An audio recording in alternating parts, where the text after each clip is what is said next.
उत्तर प्रदेश के हजारों युवा आज एकजुट होकर सरकार से हिसाब मांग रहे हैं।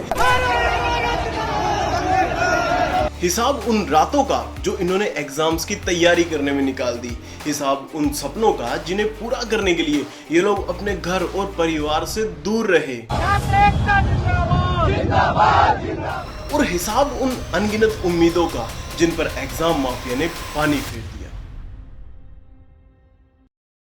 अब हम सीधे सीधे बात करेंगे हमारी सरकारों की नाकामी और देश में फैले हुए एक भयंकर माफिया के बारे में, जिसकी वजह से लाखों नहीं करोड़ों इंडियन स्टूडेंट्स का भविष्य अधर में लटक रहा है।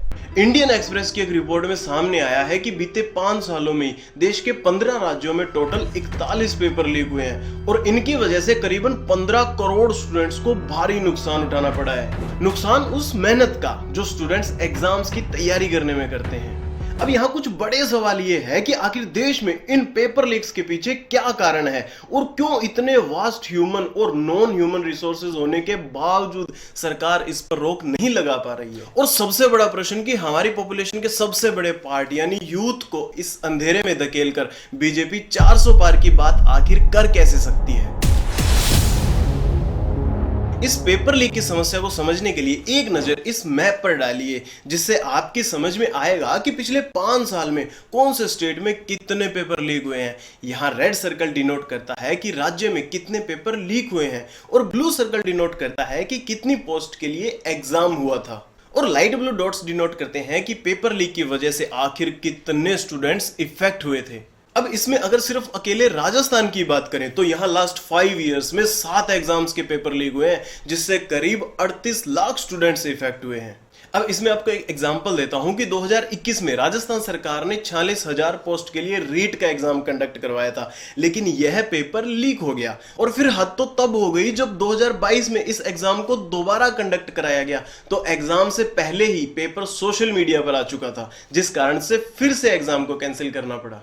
इस सब के कारण सबसे ज्यादा मिडिल क्लास और लोअर मिडिल क्लास के लोग इफेक्ट होते हैं, क्योंकि पेपर लीक जैसी समस्या के कारण फाइनेंशियल नुकसान के साथ साथ कुछ लोगों को अपने बच्चों से भी हाथ धोना पड़ता है। क्योंकि बीते कुछ साल में बहुत सारे स्टूडेंट्स ने पेपर लीक के डिप्रेशन के चलते सुसाइड कर लिया है। क्योंकि एक बार एग्जाम कैंसिल होने के बाद 12th फेल मूवी के मनोज कुमार की तरह फिर से रीस्टार्ट करना हर किसी के लिए आसान नहीं होता है। और स्टेट पब्लिक सर्विस कमीशन के एग्जाम्स तो जैसे पंचवर्षीय योजना की तरह बन गए हैं। पहले वैकेंसी आने से लेकर एग्जाम्स को बार बार कैंसिल होना और फिर रिजल्ट में डिले होना बहुत आम हो गया है। एक तो वैकेंसी निकलती है 4-5 साल बाद, और उसमें भी इतनी बड़ी धांधली, उत्तर प्रदेश लीक सेवा आयोग का नाम बदल के उत्तर प्रदेश लीक सेवा आयोग कर देना चाहिए। और फाइनल रिजल्ट आते आते तो 4 से 5 साल बीत जाते हैं, जिसका सीधा इम्पैक्ट स्टूडेंट्स की साइकोलॉजिकल हेल्थ पर पड़ता है। लेकिन फिर भी स्टूडेंट्स के भविष्य और उनके सपने और यहाँ तक कि उनकी जान से खेलना भी एक पॉलिटिकल मुद्दा बनकर रह गया है। युवाओं के भविष्य के खिलवाड़ करने वाले किसी माफिया को बख्शा नहीं जाएगा। अब यहाँ बड़ा क्वेश्चन ये है कि पेपर लीक का जिम्मेदार आखिर कौन है और इनको रोकने के लिए गवर्नमेंट ने अब तक क्या क्या किया है। एक के बाद एक पेपर लीक होना इस बात की तरफ इशारा करता है कि इस खेल में सरकारी एजेंसियों से लेकर नेताओं तक का हाथ है, क्योंकि बड़े मिनिस्टर्स और सरकारी अधिकारियों की मदद के बिना पेपर लीक को अंजाम देना पॉसिबल ही नहीं है। सरकारी जांच में यह सामने आया है कि एग्जाम माफिया गवर्नमेंट एम्प्लॉयज के साथ मिलकर पेपर लीक को अंजाम देते हैं और फिर ये कुछ स्टूडेंट्स को पेपर बेचकर बड़ा मुनाफा कमाते हैं। इसी वजह से कई स्टेट्स में पेपर लीक से जुड़े गवर्नमेंट एम्प्लॉयज को अरेस्ट किया गया है। वहीं एग्जाम माफिया से लड़ने के लिए सरकार ने लोकसभा में एक एंटी चीटिंग बिल पास किया। इसके थ्रू पेपर लीक में पकड़े जाने पर अपराधी को 3 से 5 साल की जेल और 10 लाख रुपए फाइन में देने होंगे।